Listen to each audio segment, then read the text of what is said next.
Hey guys, welcome back to my channel. I know it's been forever since I've been posting on YouTube, and if you guys have been following me, you kind of know what's happening in my life, and I've just taken a step back from property and just kind of really assessing kind of where I want to go. Is there other opportunities that will make me more money compared to property, because it is very stressful at the moment, especially with HMOs. Everyone knows what's happening in the market. Energy prices going up, but the rents aren't really going up and kind of coinciding with them. So everyone's kind of having this conversation, like, how do we put the rents up without annoying the tenants, and just like loads of other stuff going on in terms of property. Before the pandemic, I definitely wanted to go traveling and visit as many countries as I can and just really enjoy the beauty of other cultures, other countries, the food, the people, just everything to do with it. I just absolutely love it, and I just feel like, I don't know, there's just something inside of me that just absolutely loves it. I don't really know how to explain it. I feel like if people have to travel buzz, they know exactly where I'm coming from, and I didn't really get to do that before the pandemic and during the pandemic, and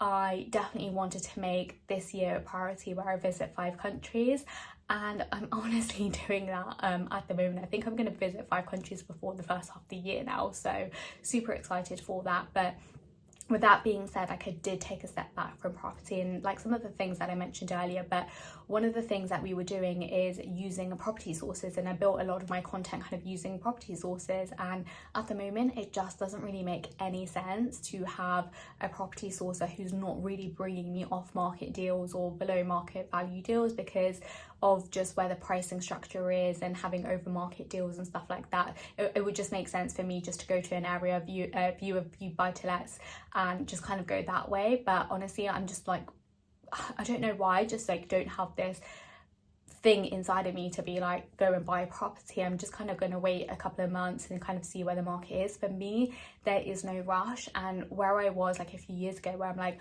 oh my god, I need to buy like 5 properties a year, this year, if I can just buy 1 property, then I'd be super happy with that. I think as time has gone, as the market changes, like there's a lot of things that I have changed, and like not going in kind of with the simple marketing tactics where you need to get like 5 HMOs a year and stuff like that. I was definitely in that boat a couple of years ago, but now I'm just like happy if I get 1 a year at the moment, and that's just kind of my strategy. I had a bit of a break in December.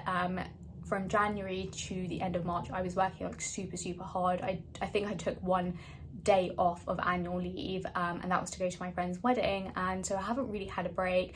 Obviously, like my job in sales is like very intense, and then having a property business on top of that, and then posting on Instagram and YouTube, and like trying to create this women in property series, also having a social life, it just all got a little bit too much. So I decided to have a step back, and I coincidentally, so I was going to Sri Lanka. I'd already kind of provisionally booked it from January, and then I actually booked onto the tour like a couple of weeks before I was flying out, super last minute, but I already had those days booked. But I also was in the process of, I didn't mean for this to happen, because I was like in a really good place of where I was working. I actually turned down the first interview the first time, and then I kind of just like went with it, and I was quite open to it, and they just offered me something that I just couldn't refuse, and the timing just kind of worked out for me because this was at the end of March, and I found it really difficult to make a decision,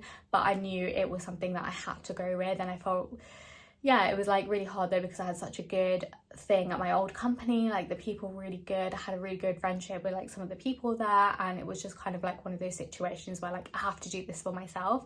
So yeah, I ended up handing in my notice at the end of March, which literally gave me 2 days to go to Sri Lanka, and it was actually quite nice because I didn't actually have my laptop. I had 0 work to do. Obviously, like there was some emails and like texts and stuff like that I needed to respond to, but it wasn't really as intense as like what it would have been if I was still working. But I also knew that, and I had to accept that that's the life I've kind of chosen.